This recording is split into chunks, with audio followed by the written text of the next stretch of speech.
राज्यसभा के सभापति के खिलाफ भी आएगा विश्वास प्रस्ताव। विपक्ष धनखड़ के खिलाफ अविश्वास प्रस्ताव पर कर रहा है विचार। इसी सत्र में धनखड़ के खिलाफ भी आ सकता है विश्वास प्रस्ताव। लोकसभा में प्रधानमंत्री नरेंद्र मोदी के खिलाफ विपक्ष अविश्वास प्रस्ताव ला चुका है। 8 अगस्त से इस अविश्वास प्रस्ताव पर चर्चा शुरू होनी है। 10 अगस्त को साफ हो जाएगी विपक्ष की ताकत सरकार के सामने कहां तक ठहर पाती है। वैसे ये तो पहले से ही तय माना जा रहा है कि विपक्ष का अविश्वास प्रस्ताव वोटिंग के दौरान गिर जाएगा। संकेत तो यहां तक मिल रहे हैं कि विपक्ष वोटिंग का बहिष्कार भी कर सकता है, क्योंकि वोटिंग करेगा तो उसका ही नुकसान होगा, क्योंकि सरकार के पक्ष में 360 से ज्यादा वोट दिख रहे हैं। विपक्ष की टैली 150 पहुंचते भी नहीं दिख रही है। लेकिन इस बीच अब विपक्षी दलों की ओर से राज्यसभा के सभापति के खिलाफ भी अविश्वास प्रस्ताव लाने की तैयारी शुरू हो गई है। विपक्ष जगदीप धनखड़ के खिलाफ अविश्वास प्रस्ताव लाने पर विचार कर रहा है। विपक्षी दलों के सदस्यों का आरोप है कि राज्यसभा की कार्यवाही और प्रबंधन ने उनके लिए विरोध जताने की बहुत कम गुंजाइश छोड़ी है।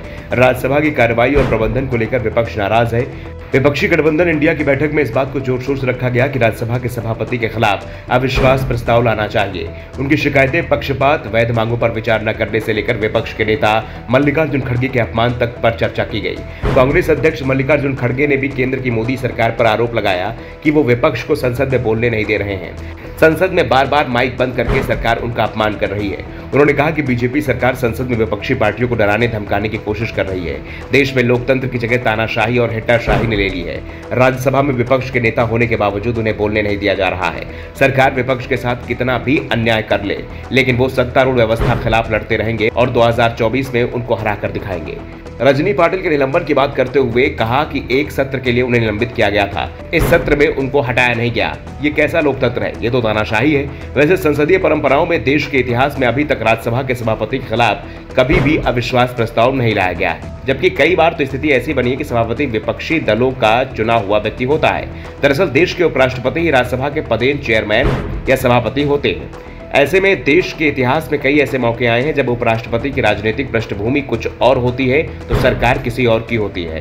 जिस समय यूपीए 1 की सरकार बनी थी तो उस समय राज्यसभा के चेयरमैन भैरों सिंह शेखावत थे, जो बीजेपी के संस्थापक सदस्यों में से एक थे। शेखावत बीजेपी के पहले सीएम थे। वो राजस्थान के सीएम 3 बार बने थे, एक बार जनता पार्टी से तो 2 बार बीजेपी से। जनता पार्टी में 1970 में जनसंघ का विलय हो गया था। इससे पहले शेखावत जनसंघ के सदस्य थे। उसी तरह से जब मोदी सरकार 2014 में बनी तो हामिद अंसारी राज्यसभा के सभापति थे, और ऐसी परिस्थिति में भी उनके खिलाफ कभी भी अविश्वास प्रस्ताव को नोटिस नहीं दिया गया।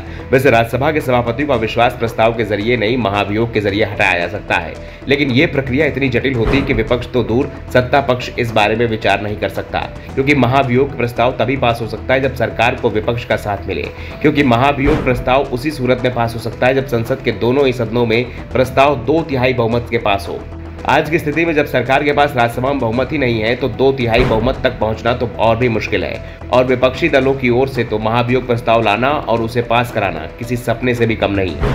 ऐसे में विपक्षी दल सिर्फ सांकेतिक विरोध दर्ज करा सकते हैं। हालात ये है कि अगर 2024 में सरकार इंडिया गठबंधन की बन भी जाती है तो भी राज्यसभा के चेयरमैन जगदीप धनखड़ ही रहेंगे। Bureau report, the Navdarpan news.